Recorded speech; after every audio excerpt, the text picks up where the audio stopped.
Quem analisa essa mínima histórica do desemprego no Brasil é a nossa comentarista Rita Mundim. Boa noite, Rita. Rita, o desemprego bateu o menor nível desde 2012, no começo da série histórica. Podemos já comemorar? Boa noite, Leandro. Podemos, a gente tem que comemorar sempre uma queda no desemprego. Mas aí a gente tem que analisar o que está por trás dos números. O que acontece é que o Brasil hoje, pelo número da PNAD contínua, né, com essa população economicamente ativa, com esse índice de desocupação em 5,8%, a gente está vivendo o pleno emprego. Mas se você olha para a realidade, para a prática, todos os setores estão passando por uma crise tremenda de mão de obra.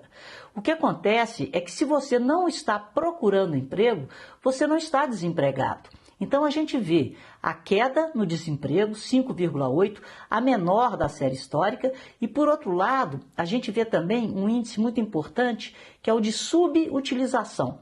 O que é o subutilizado? É aquele que gostaria de trabalhar mais, mas não encontra outro trabalho. Então ele está subutilizado porque ele não tem onde complementar o trabalho que ele gostaria de estar fazendo. Esse índice também é o menor da série histórica, está em 14,4%. Mas o que acontece? Repito, quem não está procurando emprego não está desempregado. Então, o Brasil tem crescido muito em cima do setor de serviços. E o setor de serviços cresce com o aumento de consumo. Como que esse aumento de consumo está sendo turbinado? Esse aumento de consumo está sendo turbinado pelo crédito e esse aumento de consumo está sendo turbinado também por benefícios, por auxílios, e isso não é sustentável. Então, os números são bons? São. Vamos comemorar? Vamos. E o que mais temos para comemorar com uma certa qualidade? Houve um aumento do número de pessoas contratadas por carteira de trabalho assinada. É recorde também.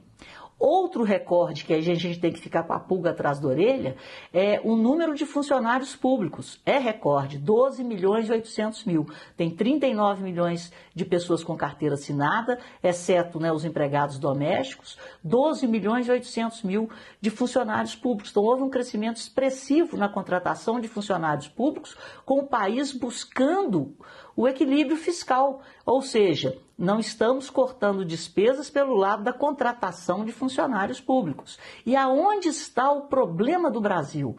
A produtividade. Nós temos que ter uma melhoria na qualidade da mão de obra para termos ganhos de produtividade. E o único setor que entrega e tem feito isso ao longo dos anos é o setor agropecuário, que tem crescido aumentando a sua entrega, aumentando a safra. Então, isso é crescer com aumento de produtividade, com investimento, com tecnologia, porque é necessário que haja esse aumento de produtividade para que a gente comemore, porque nós teremos sim aí uma força de trabalho mais qualificada.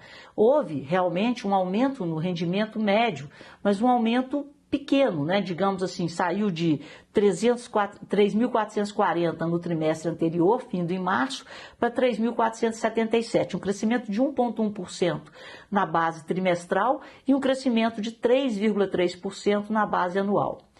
Quando você pega a renda, né, o rendimento bruto, a renda toda, somado tudo, o crescimento foi de 5,9%.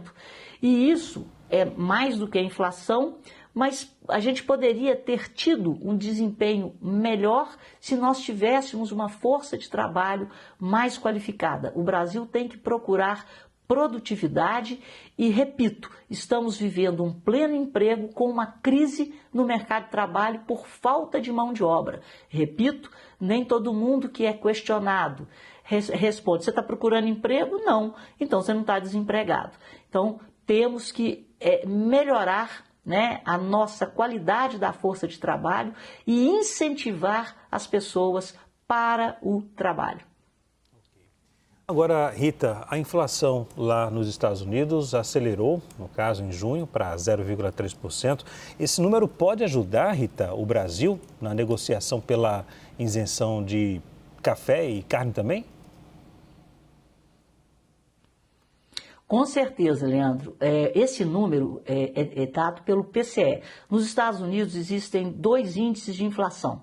Um é o chamado CPI, que é o Índice de Preços ao Consumidor, e o outro é o PCE. O PCE é o índice usado pelo Comitê de Política Monetária de lá como base para a meta inflacionária. Então, o Comitê de Política Monetária dos Estados Unidos persegue uma inflação de 2% medida por esse índice. Ele é o parâmetro da política monetária americana. Então, ele é importante porque ele foi para 2,6. Então, ele saiu de 2,4 em maio para 2,6. Isso indica que há uma possibilidade cada vez menor de que a taxa de juros volte a cair na próxima reunião do Comitê de Política Monetária que acontece em setembro.